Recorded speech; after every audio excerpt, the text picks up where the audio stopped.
যে সব ভক্তগণ পদ্মা নদীতে গিয়েছেন কৃষ্ণ নাম গাইতে গাইতে, তাদের পদধূলা তো রাস্তায় আছে। তাই আমি গড়াগড়ি দিয়ে যাব, আমি গড়াগড়ি দিয়ে যাব, ভক্তের পদধূলা অঙ্গের ভূষণ হবে। আমি গড়াগড়ি দিয়ে যাব, ভক্তের পদধূলায় অঙ্গের ভূষণ হবে। গড়াগড়ি দিয়ে যাব। আমার ছেলে যা বলছে তাই হবে। সেনাপতি ছেলের পিছনে পিছনে যাবে, ভালো করে ছেলেকে স্নান করিয়ে নিয়ে এসো। নরোত্তম পদ্মা নদীর তীরে গিয়ে দাঁড়িয়েছে। সেনাপতি তুমি আমার হাত ছেড়ে দাও, আমি একা জলে যাব, একা নামবো জলে, একা জলে নামবো। ছাড়বে না? দায়িত্ব দিয়েছে। তাহলে তুমিও শোনো, তুমি যদি আমাকে জলে নামতে না দাও, তাহলে বাবাকে গিয়ে আমি বলবো এই লোকটা আমায় ডুবিয়ে মারতে চেয়েছে। কি ছেড়েছে বাবা? ঠিক আছে নরোত্তম, তাহলে যাও, একটা মাত্র ডুব দিয়ে চলে আসবে, কথা দাও। বলে হ্যাঁ আমি একটাই ডুব দিয়ে চলে আসবো, বেশি দেরি করতে। ঠিক আছে যাও। যেই না নরোত্তম পদ্মা নদীতে স্নান করতে গিয়ে, মায়েরা দেখুন সব জায়গায় শিক্ষা আছে। কোন পবিত্র নদীতে স্নান করতে গেলে আগেই পা দিয়ে দিতে নেই। নদী তীরে দাঁড়িয়ে আগে ওই নদীর জল একটু মাথায় দিতে হয়, তারপর পা দিতে। তো যখনই পদ্মা নদীর তীরে দাঁড়িয়ে ওই পদ্মা নদীর জল একটু মাথায় দিয়ে প্রণাম করতে গেছে, প্রণামেরও ছলে জল পরশ করিল, প্রণামেরও ছলে জল পরশ করিল। আরে তখনই পদ্মা নদীর তরঙ্গ বাড়িল, তখনই পদ্মা নদীর তরঙ্গ বাড়িল, তখনই পদ্মা নদীর তরঙ্গ বাড়িল। ভয়ঙ্কর ঢেউ উঠে উথাল পাথাল জল হয়ে নরোত্তমকে বাঁকিয়ে নিয়ে নদী গর্ভে চলে গেল।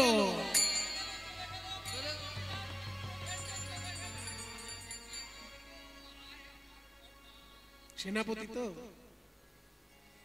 সেনাপতি দুশ্চিন্তায় ডুবে গেল। এখন রাজপুত্র জলে ডুবে গেছে, কি করব?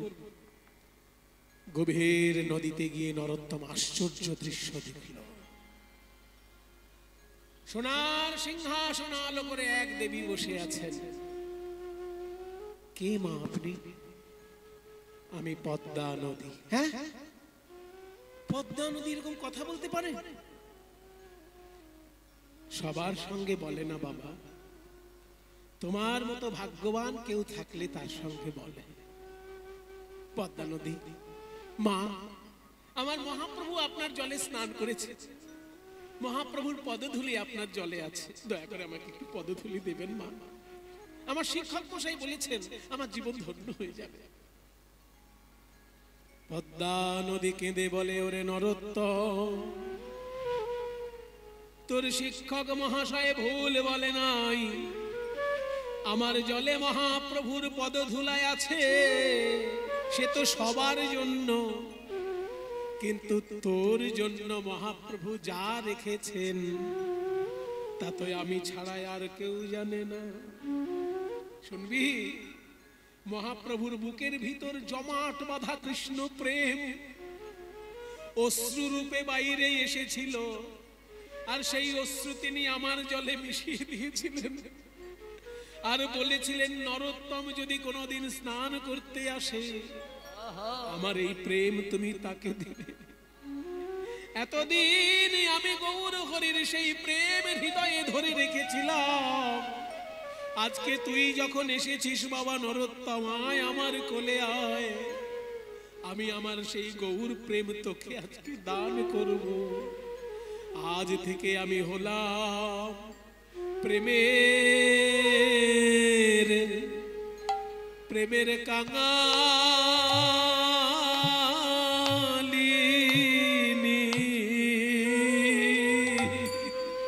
আমি হলাম প্রেমের কাঙালিনী।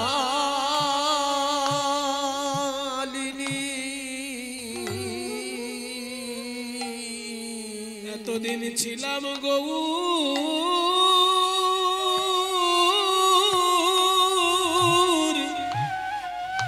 গৌর প্রেমে ধনী,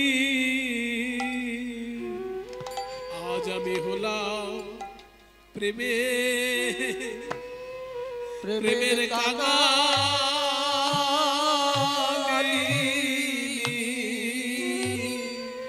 আমি ছিলাম গৌর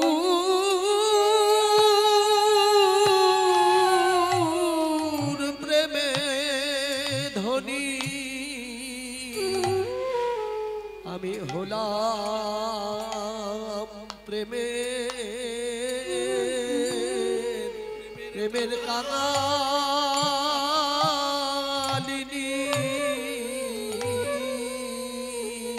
নরোত্তম কেঁদে বলে মাগো,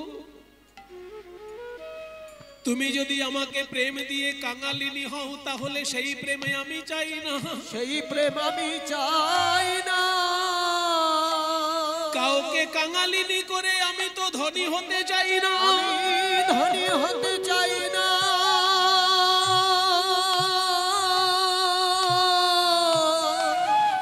পদ্মা নদী বলে ওরে নরোত্তম, প্রেম ধন এমন ধন নয় কাউকে দিলে ফুরাইয়ে যাবে, কিন্তু এই গৌর প্রেম রাজ্যের এই তো স্বভাব, যে যত বড় ধনী সে তত মানে অভাব, কারণ এই অভাব না থাকলে তো কাঁদা যায় না। হা গৌর কৃপা কৃপা করো বলে, অভাব না থাকলে তো কাঁদা যায় না। প্রাণ গৌর কৃপা কৃপা করো বলে, অভাব না থাকলে তো কাঁদা যায় না।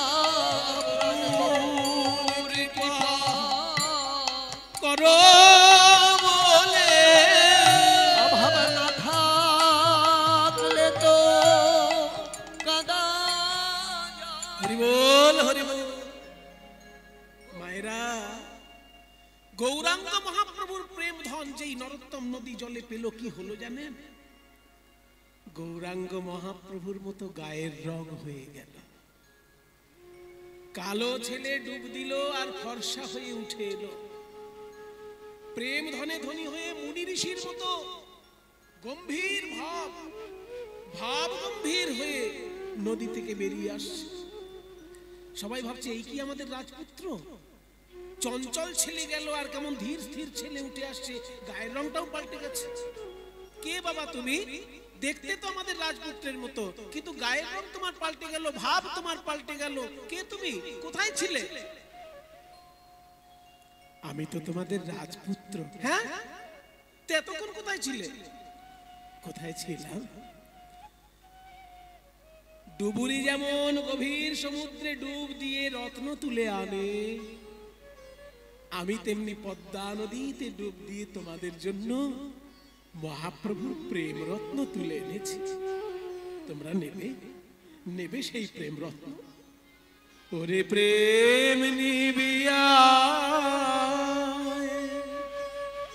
ওরে প্রেম নিবিয়া, বদন ভরে বল রে হরি নাম। ওরে প্রেম নিবিয়া, ওরে প্রেম নিবিয়ায় বদন ভরে বল রে হরি নাম। এ প্রেমে এনেছিল সেই ব্রজের বাঁকা নদিয়ায় গুর গুণধা। এ প্রেম এনেছিল ওই ব্রজের বাঁকা গৌর গুণধাম। ওরে প্রেম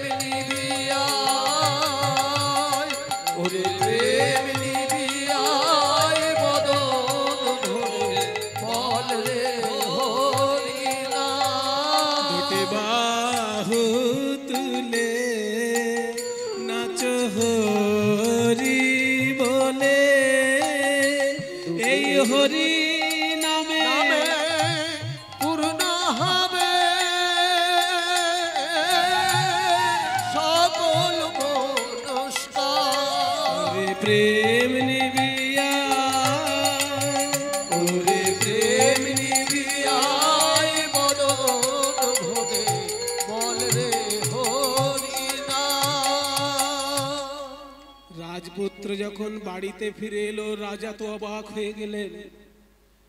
আমার যে ছেলে গেল সে ছেলে তো এলো না, এ তো দেখছি মুনি ঋষির মতো ভাব গম্ভীর ছেলে। কটা দিন আর আমার বাড়িতে থাকবে? যে কটা দিন আমি ওর মুখ দেখতে পাই সে কটা দিনই আনন্দ, হয়তো ঘরে থাকবে না ছেলে আমার। সত্যি বাবা। কিছুদিনের মধ্যেই স্বয়ং নিত্যানন্দ স্বপ্নাদেশ দিলেন নরোত্তমকে। নিত্যানন্দ স্বপ্ন দিলেন, নরোত্তম, নদীতে স্নান করতে গিয়ে গৌরাঙ্গ মহাপ্রভুর প্রেম লাভ, এ ঘটনা তুমি ছাড়া কারোর জীবনে ঘটেনি। তাই তুমি সংসারের পাকে পড়ে থেকো না, তুমি চলে যাও প্রেমের বিশুদ্ধ দেশ মধুময় বৃন্দাবন, সেইখানেই তোমার সাধনায় সিদ্ধি লাভ হবে। ঘুমন্ত পিতামাতার চরণে প্রণাম জানিয়ে রাজপুত্র নরোত্তম রাজবেশ ত্যাগ করে কাঙাল বেশে গৃহত্যাগ করে চলল বৃন্দাবনের পথে। আমি হরি বলবো, এই গানটাও নরোত্তম দাসেরই লেখা। আমি হরি বলবো আর মদন মোহন হেরব গো, আমি হরি বলবো আর মদন মোহন হেরব গো, আমি হরি বলবো। আমি ভাবে ব্রজের পথে চলবো গো, আমি হরি বলবো আর মদন মোহন হেরব গো, আমি হরি বলবো।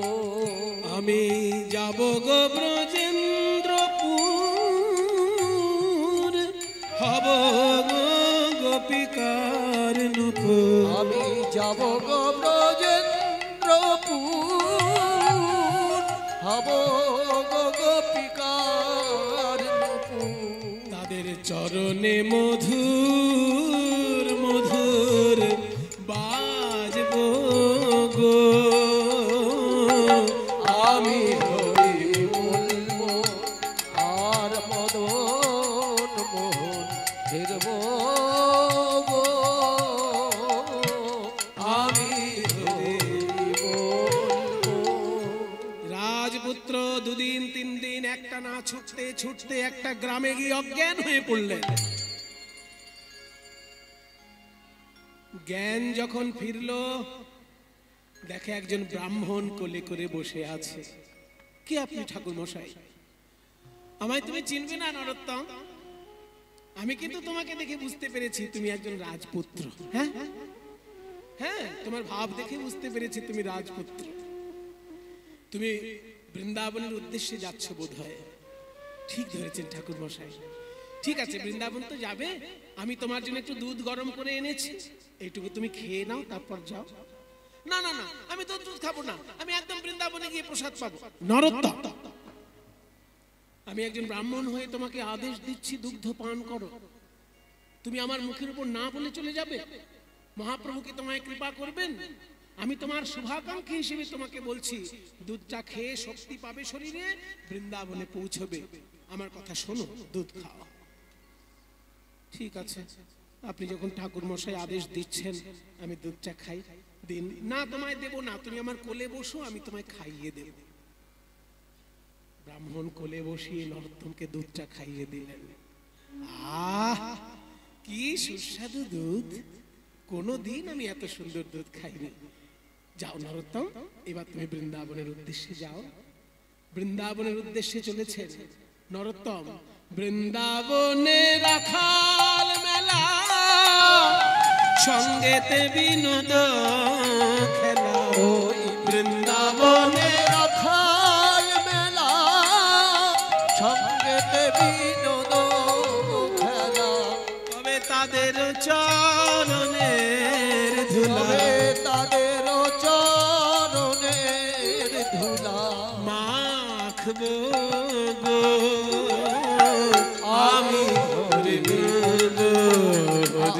বলবো, হরি বলবো, হরি বলবো, হরি বলবো, হরি বলবো, হরি বলবো।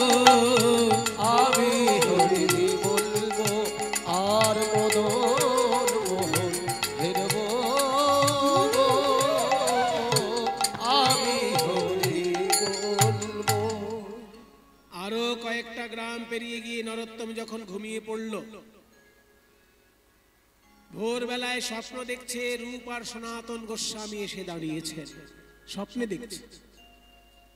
কে আপনারা বাবাজি মহাশয়? শোনো নরোত্তম, আমাদেরকে তুমি বৃন্দাবনে গিয়ে দেখতে পাবে না। আমি হলাম বড় ভাই সনাতন, আর এ হচ্ছে আমার ভাই রূপ গোস্বামী। আমাদের আর এক ভাই ছিল অনুপম, তার ছেলে জীব গোস্বামী এখন বৃন্দাবনের আচার্য। তুমি বৃন্দাবনে গিয়ে আমাদের দেখতে পাবে না, তাই আমরা তোমাকে স্বপ্নে দেখা দিতে এসেছি। আর একটা কথা বলতে এসেছি, কদিন আগে একজন ঠাকুর মশাই তোমাকে কোলে করে যে দুগ্ধ পান করালেন, উনি সাধারণ কোনো ব্রাহ্মণ নয় নরোত্তম। উনি হলেন আমাদের সকলের প্রাণের দেবতা, প্রেমের ঠাকুর গৌরাঙ্গ মহাপ্রভু। হে প্রভু আমার,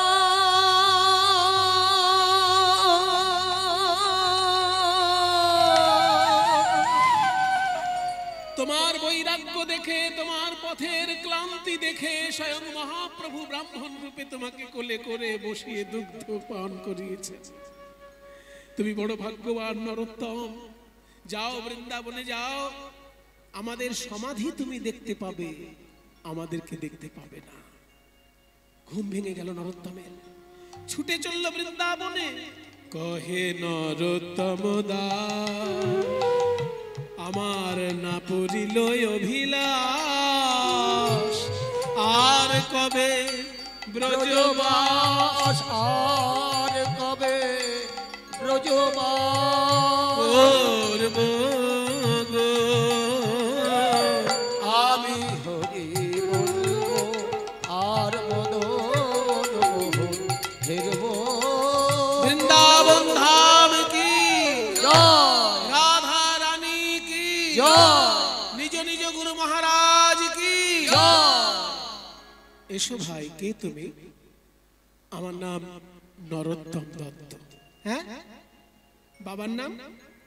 বাবার নাম কৃষ্ণধন দত্ত। আচ্ছা, আমি শুনেছি আমাদের বাংলায় রাজশাহী জেলার রাজার নাম কৃষ্ণধন দত্ত। আমি তারই পুত্র। ও রাজপুত্র হয়ে তুমি বৃন্দাবনে এসেছো, তাহলে কি বেড়াতে এসেছো? না জীব গোস্বামী পাদ, আমি বেড়াতে আসিনি। আমি রাধা কৃষ্ণের সেবা করার জন্য বৃন্দাবনে এসেছি। তার মানে আমি শুনেছি আমার জ্যাঠামণি রূপ গোস্বামী ছিলেন বাংলার অর্থমন্ত্রী, আর আমার বড় জ্যাঠা সনাতন গোস্বামী ছিলেন বাংলার প্রধানমন্ত্রী। তারা মন্ত্রিত্ব ত্যাগ করে ছুটে এসেছিলেন বৃন্দাবনে সাধনা করার জন্য। আর আজকে আমি চোখে দেখলাম একজন রাজপুত্র বৃন্দাবনে ছুটে এসেছে সাধনা করার জন্য। আমি আপনার জ্যাঠামণিকে স্বপ্নে দেখেছি। হ্যাঁ হ্যাঁ, স্বয়ং সনাতন গোস্বামী আর রূপ গোস্বামী স্বপ্ন দিয়ে আমাকে বলেছেন, একজন ব্রাহ্মণ আমাকে কোলে বসিয়ে দুগ্ধ পান করিয়েছেন, আর সেই ব্রাহ্মণ স্বয়ং চৈতন্য মহাপ্রভু। তাই নাকি? আমার দুই জ্যাঠা যখন তোমাকে স্বপ্নে দেখা দিয়েছেন নরোত্তম, আমার ইচ্ছা থাকলেও আমি তোমাকে দীক্ষা দিতে পারবো না, কারণ ওদের মতো, ওদের সমকক্ষ কোনো বৈষ্ণবের কাছে তোমায় দীক্ষা নিতে হবে। তারা আগে তোমাকে কৃপা করেছে। রূপ সনাতনের সমকক্ষ একজন বৈষ্ণব এখন বৃন্দাবনে আছেন, তবে তিনি কিন্তু কাউকে দীক্ষা দেন না। খুব কঠোর বৈষ্ণব তিনি। তার নাম হচ্ছে লোকনাথ গোস্বামী পা। লোকনাথ গোস্বামী আর লোকনাথ বাবা কিন্তু এক নয়। লোকনাথ বাবা অন্য একজন সাধক, আর লোকনাথ গোস্বামী হচ্ছেন মহাপ্রভুর বন্ধুস্থানীয়, মহাপ্রভুর প্রিয় পার্ষদ।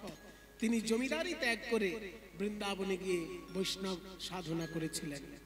সেই লোকনাথ গোস্বামীর সংকল্প ছিল তিনি জীবনে কাউকে দীক্ষা দেবেন না, আর সেই লোকনাথ গোস্বামীর কাছে গিয়েই নরোত্তম প্রণাম জানিয়েছে, দয়া করে আপনি আমাকে দীক্ষা দিন গুরুদেব।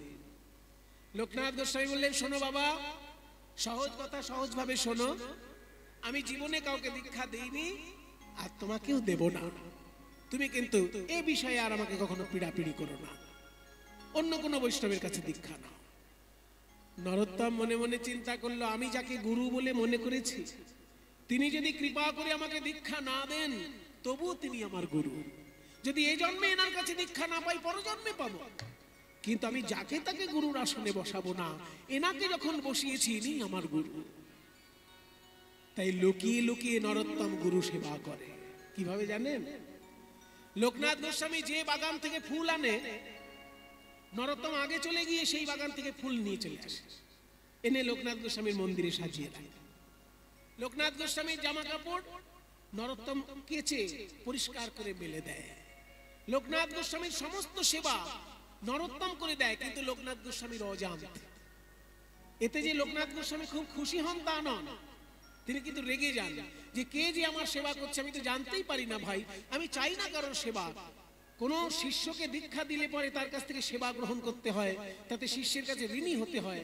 তাই আমি কাউকে দীক্ষা দিতে চাই না, আমি কাউকে দীক্ষা দিতে চাই না কে এইভাবে আমার সেবা করছে। একদিনকে লোকনাথ গোস্বামী একটা আশ্চর্য দৃশ্য দেখলেন। আশ্চর্য দৃশ্য। লোকনাথ গোস্বামীর বয়স হয়েছে তো, তাই লোকনাথ গোস্বামী যখন বাহ্যে যান, মানে মলত্যাগ করতে যান, সেই সময় সূর্য ওঠার আগে যান, অর্থাৎ একটু অন্ধকার থাকে। ওই জন্য যখন মলত্যাগ করতে যান, আগের দিন কোথায় মলত্যাগ করেছেন বুঝতে পারেন না, হয়তো মলের উপরে পা পড়ে যায়, গাটা ঘিন ঘিন করতে থাকে। যমুনায় গিয়ে স্নান করেন, এসে আবার বাহ্য করেন, আবার স্নান করেন। এই দৃশ্যটা একদিন নরোত্তম দেখে ফেলল। তাই নরোত্তম লুকিয়ে লুকিয়ে করে কি, লোকনাথ গোস্বামী যখনই বাহ্যে যান, তারপর একটু পরে গিয়েই নরোত্তম নিজে গিয়ে সেই বিষ্ঠা পরিষ্কার করে দেন। এরকম একদিন দুদিন নয়, পর পর দিনের পর দিন করতে করতে একদিন লোকনাথ গোস্বামী খেয়াল করলেন যে আমি তো আগে মাঝে মাঝে বিষ্ঠার উপর পা পড়ে যেত, কিন্তু এখন তো আর তেমন হয় না। এই তো এই জায়গাতে আমি কালকে বিষ্ঠা ত্যাগ করেছি। কোন শ্রীগাল কুকুর যদি বিষ্ঠা ভক্ষণই করে, এত পরিষ্কার করে তো দেবে না কেউ, তাহলে আমার বিষ্ঠা কেউ কি পরিষ্কার করছে? একদিন লোকনাথ গোস্বামী মলত্যাগ করার পর স্নান করে এসে গাছের আড়ালে দাঁড়িয়ে রয়েছে, আর এমন সময় দেখলেন নরোত্তম এসেছে। নরোত্তম এসে সেই নিজ হাতে বিষ্ঠা যখনই পরিষ্কার করতে গিয়েছে, অমনি গাছের আড়ালে থেকে লোকনাথ গোস্বামী আর থাকতে পারলেন না, ছুটে এসে নরোত্তমকে জড়িয়ে ধরলেন। ওরে, আমি কাউকে দীক্ষা দিতে চাই না, কেন জানিস? সে যদি সেবা করে তার কাছে ঋণী হয়ে যেতে হয়, সেই জন্য আমি কাউকে দীক্ষা দিতে চাই না। কিন্তু তুই যেভাবে আমার সেবা করলি, আমি যে জন্মে জন্মে ঋণী হলাম, জন্মে জন্মে ঋণী হলাম, তোর কাছে অযাচিত সেবা পেয়ে আমি জন্ম